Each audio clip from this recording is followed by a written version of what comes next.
the story and to discuss everything regarding the Biden administration's choice to rescue Brittney Griner for that one-for-one swap. White House columnist for The Hill, Niall Stanage, is here. He's also associate editor. So we know that Russia was holding all the cards here, that bringing one American home was better than none at all. But it would appear that the president's hands were tied. But by leaving Paul Whelan behind, could this come back to haunt this administration? It does expose the administration and the president to political risk. I don't think there's any doubt about that. I do take the administration's argument, which is that true American releases just weren't on offer. The Russians apparently wouldn't entertain the notion of releasing Paul Whelan.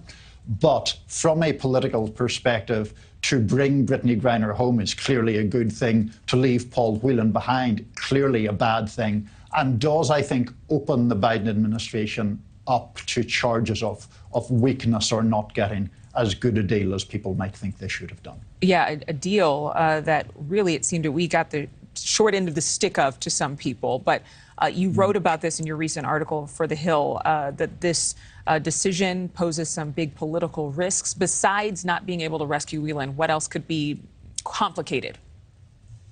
Well, one issue is that it does give something of a propaganda win to Vladimir Putin at a time when obviously he's struggling very badly in terms of the war in Ukraine. The West has maintained a pretty unified front against him. We're already seeing allies of the Kremlin saying that Putin outplayed Biden in this regard.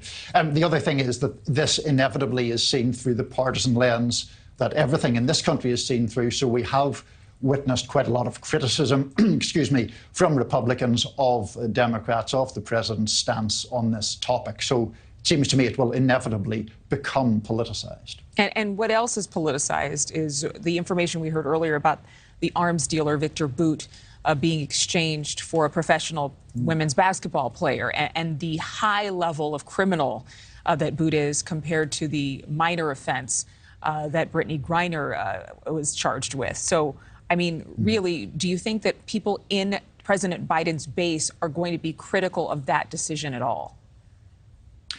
Within his base, I mean, there's a lot of sympathy for Brittney Griner. Among moderate voters, I think it is much more problematic. Just to underscore the point that you just made, Adrienne, when Viktor Bout was convicted, it was to do with an arms deal that he believed he was striking with left-wing rebels in Colombia. Part of that deal was he was willing to sell them hundreds of surface-to-air missiles, tens of thousands of assault rifles. And those weapons, he understood, were going to be used to target, for example, US helicopters in Colombia.